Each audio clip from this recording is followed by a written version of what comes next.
that introduction, man. As though I wasn't nervous already. Hello, everyone. My name is Jad, and today I have something very, very special to share with all of you. But before I get on with the actual talk, allow me to tell you just a little bit about myself so I can maybe achieve some credibility, because I know that my 12-year-old face isn't really helping much. So here goes. When I was 15, I got into university, and 4 years later, here I am. I have graduated with a degree in biology, a degree in chemistry, and I'll be getting into med school this next fall. Impressive, right? Yeah. Now my graduating thesis was about the sociobiological basis of lying. And after thorough research, a number of experiments, and a series of lucky breaks, I came to a startling conclusion, one which I am here today to share with all of you. In my hand, I have detailed summaries of my research, and I believe they will be distributed to the crowd as we speak. Now, for those of you who have not yet received any of the detailed summaries, I wouldn't worry too much about it. They're blank. You see, I do not have a thesis, I haven't even graduated yet, and I cannot afford my tuition. In all seriousness though,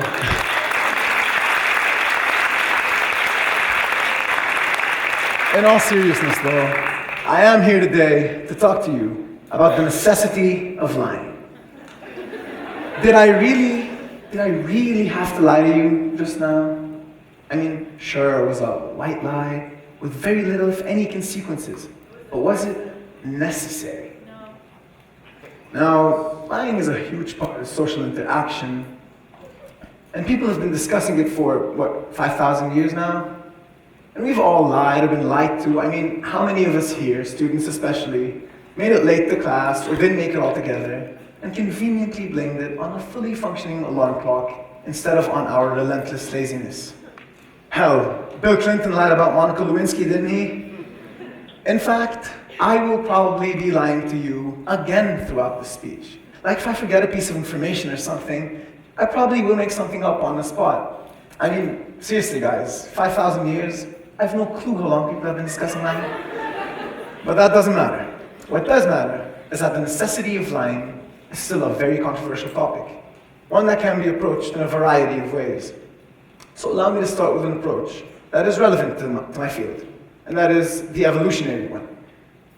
Trinity College zoologists Luke McNally and Andrew Jackson, but the names won't matter because if I were lying, you wouldn't be able to tell either way, conducted research in which they related conditional cooperation to tactical deception. Conditional cooperation is a fancy science word for interacting with your society. Tactical deception is another fancy science word for lying to your society. And what the scientists found is that conditional cooperation actually pressures evolution in favor of tactical deception. Not only so, they also found that as social interaction evolves, as do the lies themselves and their complexity. Now I know what you're thinking, too complicated, too technical. So allow me to illustrate with a very, very simple example. Let's all suppose that 10,000 years ago, a cave woman named Tiki was cheating on her husband, Duru, with Duru's best friend, Nuru. Now, while Duru here was an excellent hunter, capable of bringing in fresh meat to Tiki's cave every night, Nuru was just really good in bed. So in order for Tiki to maintain both of these relationships, she would have had to hide the fact that her son, Richard, is actually Nuru's son and not Duru's son. You see, individuals like Tiki, capable of manipulating their society, would have managed to survive longer, would have managed to make more Richards.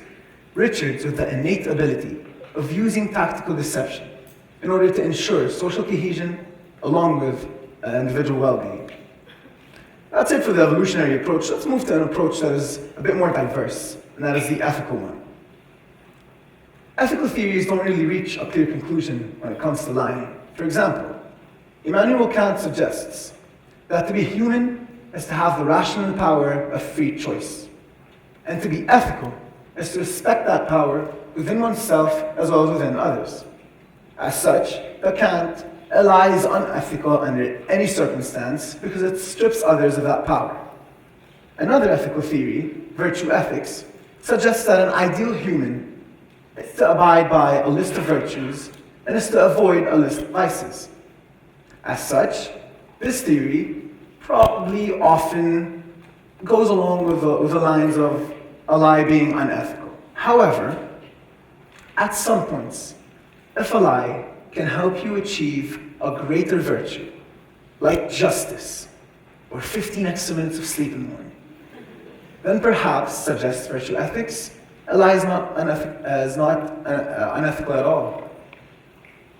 Which moves us to our last ethical theory, and that is utilitarianism.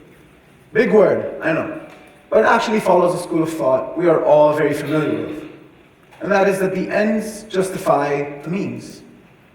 So basically, to a utilitarianist, it is not unethical at all to lie if your lie can help achieve a greater good or minimize harm. In fact, utilitarianists believe it is unethical not to lie if your lie can help achieve a greater good. I mean, can you guys imagine where the north of Westeros would be today had Ned Stark not lied about Jon Snow's actual lineage? Yeah. One lie back in season 1 managed to rally the entire north behind Snow. Now, if that's not achieving greater good through a lie, I don't know what is. Anyway, where does this leave us? Is lying necessary?